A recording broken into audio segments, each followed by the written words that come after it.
बर' culture अनसायगावहां खुंथाइ मोननायनि गुदियावथ' जोंखौ दैदेनबोनाया जोंनो लामा खोन्थाबोनायाथ' मानगोनां बिस्व दैमारि बिथांखौनो जों बुंनांगोन।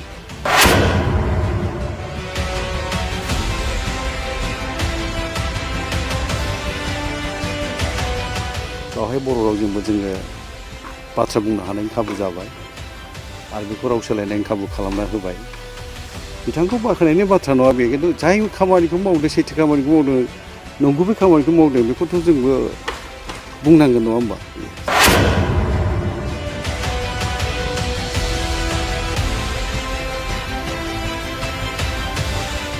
खन्थाइबो आवरायदों आरो फोथाय खेबस' होननानै मुं सुनो नागिरदों।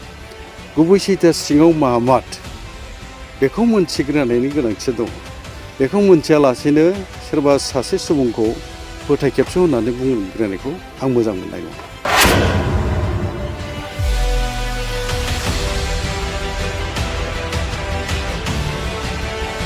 दैदेनगिरिखौ जों मान होनो रोंनांगोन, मानोना बिथांमोनानो जोङो लामा दिन्थिजेनदों।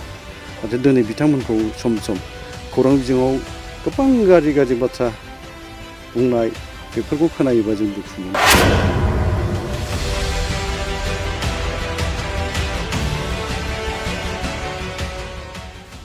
प्रेक्टिकेल मावनायाव जिबायदि जेंना जेथोजों मोगा मोगि जानांबाय थादों बेफोर बाथ्राफ्रा जिंगासियो जोंखौ। दा ओरैनोथ' जोंनि लामायाथ' दोंसेयानोल'मोन जोंहा लामाया हारिखौ रैखाथि थामोन्था होनायनि। दा जों दिनैहाय राजखान्थि फैनाय लोगो लोगो जोंनि गेजेराव गोबां गावस्रानायबो फैबाय। बेयो दुखुनांथाव बाथ्रा। दा जायखिजाया नाजानाया थायोबा सानसे माबा मोनसे मोजां सानबो फैगोन बेखौ जों मिजिंथिनो हायो। दा बे मिजिंजों जोङो खामानिखौ मावनांगोन, आवगायलांबाय थानांगोन। दा बेखौ जोङो बोरैहाय उनाव महर होयो बे जोंनि सायाव, बा जायफ्रा दिनैहाय खामानि मावगासिनो दं फोथाराव माहारियारि आफादफोरनि बिबानाव थानानै राजखान्थिनि बिबानाव थानानै बे गेदेमा दैदेनगिरि सुबुंफोरनि सायाव थागोन बिबाना। रायजो राजायाथ' थिगानो दं। रायजो राजाखौ दाय दस होनाय जेबो लामा गैया। रायजो राजाया बयबो लुबैयो खौसेथिखौ आरो हारि हिसाबै थांनानै थानो गाबथानो जयै बेखौ लुबैनाया बयहाबो दङ। दा बे सैथो बाथ्रा। दा बेजों लोगोसे आं नैबे बाथ्राखौ बुंनो लुबैगोन, फैगौ 25 अक्ट' आगष्ट दाननि 2024 जोंनि आसाम आयेन आफादनि बुंथिगिरि बिथां बिस्व दैमारिया फैगोननि बाथ्रा मोनथिहरदों, जोंनो खोन्थाहरदों। बिथाङा बेरायफैगोन, जोंनि बेवहायबो हाबफैगोन। जोंनि ओरैनोथ' बर' कालचार अनसायगावहां खुंथाइ मोननायनि गुदियावथ' जोंखौ दैदेनबोनाया जोंनो लामा खोन्थाबोनायाथ' मानगोनां बिस्व दैमारि बिथांखौनो जों बुंनांगोन। दा बेखौ बिथा खालामनानै बा बिस्व दैमारिनि बाथ्राखौ जेब्ला जों सावरायनो गोनां जायो, बिस्व दैमारि बिथाङा माखासे खामानि जेरै मावनो खोन्थादों जोंथ' हाखायाखै। दिनै आसामनि आयेन आफादनि दरखं मोखां लामा लांगोनायाव जोङो बर' रावजों लिरनानै लांगोनायाव जि लिरनाय बेखौबो जों नुनो मोननाय जायो। आरो आसाम एसेमब्लिनि सिङावहाय जि मोनसे थासारिखौ बे बानायदों, बर' रावखौ लानानैबो दिनै जोङो बर' रावा भारत संबिजिरनि 90 फारियाव हाबखाबाय, सोजाखाबाय हिसाबै बेखौ दिनै आसाम एसेमब्लियाव जेब्ला जथुम जायो, आसाम एसेमब्लिनि सेसन जिरायो, बेवहाय बर' रावजोंबो जोङो बाथ्रा बुंनो हानायनि खाबु जाबाय आरो बेखौ राव सोलायनायनि खाबु खालामना होबाय। बेफोर खामानिखौ बिथाङा मावदों। रावबोआनो मावनो हायाखैमोन फारसेथिं। दा आं बुंनो लुबैनाया बेसो, बिथांखौ बाख्नायनायनि बाथ्रा नङा बे, खिन्थु जाय खामानिखौ मावदों सैथो खामानिखौ मावदों नंगुबै खामानिखौ मावदों बेखौथ' जोंबो बुंनांगोन नङा होमबा, जे बेयो बिदि मावदों। नाथाय गाहाम खामानि मावनायखौबो मोजां खामानि मावनायखौबो जों बाख्नायनोबो नागिरा। दा बावहाय आं नैबेखौ बुंनो लुबैयो, जों जेब्लासिम सैथोखौ गनायनो थियारि जाया, सैथोखौ सिखोमानो नाजाबाय थायो, बेवहाय जेंना फैबाय थागोन। गुबै सैथोखौ लानानै जेब्ला खामानि मावनो नागिरा जोङो आरो सैथोखौ सिखोमानानै जोङो नंखायनि साया लायो, अब्लानो जोंनाव जेंना फैनायनि खाबु थागोन। ओंखायनो आं बुंनो लुबैनाया बे, दिनै खौरां बिजोङाव नुनाय जादों सोरबा खन्थाइबो आवरायदों आरो फोथाय खेबस' होननानै मुं सुनो नागिरदों। गुबै सैथोआ सिङाव मामाद बेखौ मोनथिग्रोनायनि गोनांथि दङ।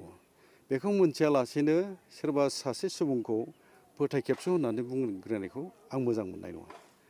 आरो बेनि थाखाय आङो बुंनो लुबैगोन खावलायनो लुबैगोन जे नंगौ जोङो दिनै राजखान्थिनि फोथाराव दङ हिसाबैहाय जोङो दोंसे लामाजों ज'बो थांनाय नङा नाथाय बिब्दि होननानै हारि सिबिनायनिफ्राय गोजानाव थागोन बेखौबोथ' बुंनाय जाया राजखान्थि हान्जाया आलादा जानो हागौ बेनि आइडिय'लजि प्रिन्सिपाला आलादा जानो हागौ जाय राजखान्थि हान्जायावनो थायाथों मानो बे राजखान्थि हान्जायाव थानानै हारिखौ दैदेननायनि हारिनि मोजां खामानि मावनायनि बाथ्राफोरखौ साननो बा मावनो थाखाय सिगांलांनायासो जोङो नाजानायासो गिदिर बाथ्रा दा बिजेपि जाथारजोबनानै सोरबाया माबा मोनसे साननो हागौ बिजेपि जायोबा जोंनि हारिया मावनो हानाय नङा जोंनि हारिया गोबां दिगावनो सौथुगोन सोरनिबा साननायाबो बे जानोबो हागौ आं बेखौ नंखायबो बुङा नाथाय आरो फारसेथिं बिजेपि जानानै जे मावनो हाया बेबोथ' नङाना बेबोथ' नङा दिनै आसामनि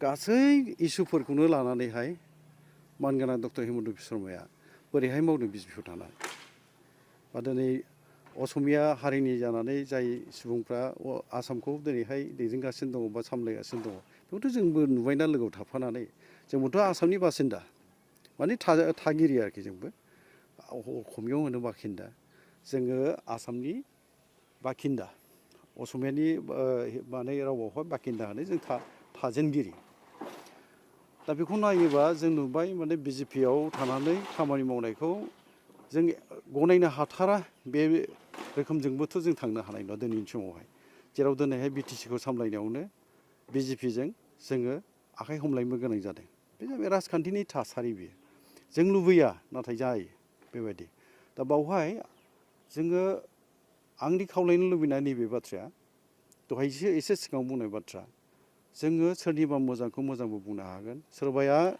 सोरबा दैदेनगिरिया मोजां बिहोमा होनायखौबो जों बेखौ सिमान जानांगोन नाथाय जोङो सिखार खालामबा सिमान जालायनो नागिरा जोङो बावहाय मालाबा दुखु मोनलायनो गोनां जायो बेखौबो नुनाय जादों दा बै समनि दैदेनगिरिफ्रा सोमावसारनायाव बाहागो लानानै जोंनो मा बिहोमा होदोंमोन हारियाव मा बिहोमा होदोंमोन बे आलादा बाथ्रा दिनैनि समावहाय जाय दैदेनगिरिफ्रा बिहोमा होदों बै समनि थासारिजों दिनैनि थासारिजोंथ' गोरोबा फाराग थायो दा बेवहाय जोङो नाथायबा आंनि बुंनो लुबैनाया बेखौनो बुंनो लुबैयो फाराग दङब्लाबो बे फारागनि गेजेराव जोङो गोदोनि दैदेनगिरिफोरखौ जों मान होनो रोंनांगोन मानोना बिथांमोनानो जोंनो लामा दिन्थिजेनदों नाथाय दिनै बिथांमोनखौ सम सम खौरां बिजोङाव गोबां गाज्रि बाथ्रा बुंनाय बेफोरखौ खोनायोबा जों दुखु मोनो माने बिथांमोननि बिहोमा होनायजों जों समान बिहोमा होनो हादों होननानै बुङोबा बे आं बेवहाय गनायनो गोब्राब मोनो मानोना बिथांमोनहा जाय थासारियाव जेबोआनो गैयामोन आरो जाय समावहाय बर' हारिखौ फोजोबस्रांनायनि मोनसे माबाजोंहाय गुबुन हारिया सुथुर हारिया खामानि मावदोंमोन बे समाव गसंथानानै खामानि मावबोनाया गोरलै बाथ्रा नङामोन नाथाय दिनैनि समनि थासारिया आलादा दा बे समावबो जोंनि दैदेनगिरिखौबो जों मान होलायाबा जोङो गावनि होननानै जोङो साननानै